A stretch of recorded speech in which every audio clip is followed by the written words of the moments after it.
اصغر افغان د لوبډل مشر په حیث څه وکړل؟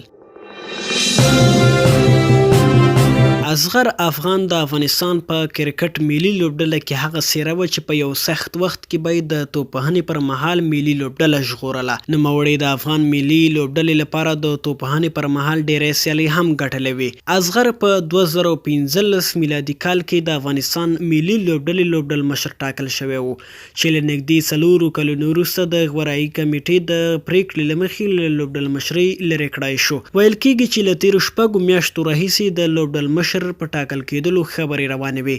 بل خوا د ټولنیزو شبکو کارکونکو هم د اصغر افغان د لرې کېدلو غوښتنه کوله. دوی په اصغر افغان باندې نیوکه کوله چې په لوبډله کې خپلو ورونو او ورونو ته ځای ورکړی دی. نن د غوراوي کمیټې له لورې د اصغر افغان پر ځای 3 فارمټونو لپاره بیل لوبډل مشران وټاکل شو چې د یو ورځنیو سیالیو لپاره لوبډل مشر ګلبدین نایب، د شل اوریزو سیالیو لپاره لوبډل مشر راشد خان او د ټیسټ یا 15 ورځنیو سیالیو لپاره لوبډل مشر رحمت شاه سرماتی وټاکل شو. اصغر افغان په ملي لوبډله کې تر ډیره د یو توپوهونکي او د لوبډل مشر په توګه پاتې شوی دی. اصغر په 2004 میلادي کال کې د لومړي ځل لپاره د ملي لوبډلې سره یو ځای شو. اصغر خپله لومړنۍ نړیواله یو ورځنۍ لوبه د افغان ملي لوبډلې لپاره په 2009 میلادي کال کې د سکاټلند خلاف ترسره کړې وه. اصغر افغان په 1980 کال په کابل کې زیږېدلی دی. نوموړی نږدې 11 کاله عمر لري. د نوموړي یو بل ورور کریم جنت هم په افغان ملي لوبډله کې لوبیږي.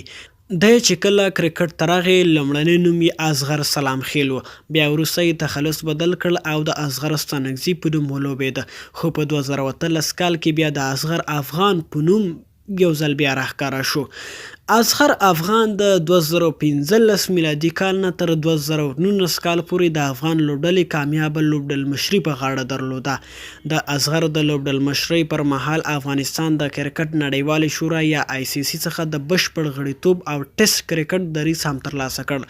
همداراز په دې وروستیو 4 کلونو کې افغانستان 2 ځل د غوراوي پړاو څخه شل اوریزه نړیوال جام ته لار پیدا کړه او په راتلونکي 2020 کال شل اوریزه نړیوال جام کې به هم لوبډله نیغ په نیغه ولوبیږي. همداراز د اصغر افغان په لوبډل مشرۍ کې افغانستان د راتلونکي 2019 کال یو ورځنیو سیالیو نړیوال جام ته هم لار پیدا کړې. لوبډل مشر اصغر افغان د یو سخت پړاو څخه افغان لوبډله تر نړیوال جام را رسولې ده. دغه راز په اسیا جام کې د افغان لوبډلې بهترینې سیالۍ د لوبډل مشر پښتون کې د یادولو دي. دغه راز د اصغر افغان په لوبډل مشرۍ کې افغانستان د فول ممبر یا بشپړ غړیتوب لوبډلو ته هم مسلسل ماتې ورکړې چې د هغې له ډلې زیمبابوې ته په بشپړه توګه سیریزونو کې ماتې ورکول.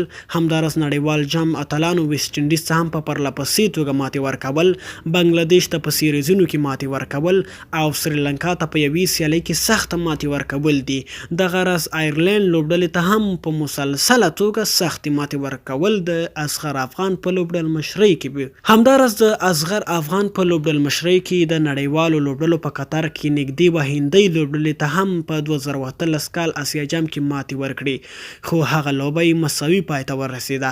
اصغر هغه لوبډل مشر دی چې نږدې و یو وخت ساوت افریقا، انګلستان او پاکستاني لوبډلې ته هم ماتې ورکړې، خو بیا هم دا لوبډلې له ماتې بچ کړی شوې. اصغر افغان په لوبډل مشرۍ کې دا ویاړ هم لري چې د ټیسټ کرکټ په تاریخ کې د افغانستان لپاره لومړنۍ بریا کړې ده. اصغر افغان په عمومي توګه د افغانستان ملي لوبډلې د 3 واړو فارمټونو لوبډل مشري په غاړه درلوده. د یو ځل د کرکټ اسیایي شورا او د کرکټ بهترینه ویبپاڼې کرکنفو له لورې د غوره لوبډل مشر لقب هم ګټلی و. د لوبډل مشر اصغر افغان په کپټنسۍ کې نږدې 21 لوبغاړو ته په بیلابیلو فارمټونو کې ځای ورکړل شوی دی چې هر یو یې د یو ځوان په صفت ښه ثابت شوي دي. په ټوله کې د اصغر افغان په لوبډل مشرۍ کې افغانستان د یو ورځنیو سیالیو په درجه بندۍ کې 10م مقام خپل کړی دی. همداراز په شل اوریزو سیالیو کې بیا په درجه بندۍ کې په 8م مقام کې ځای لري.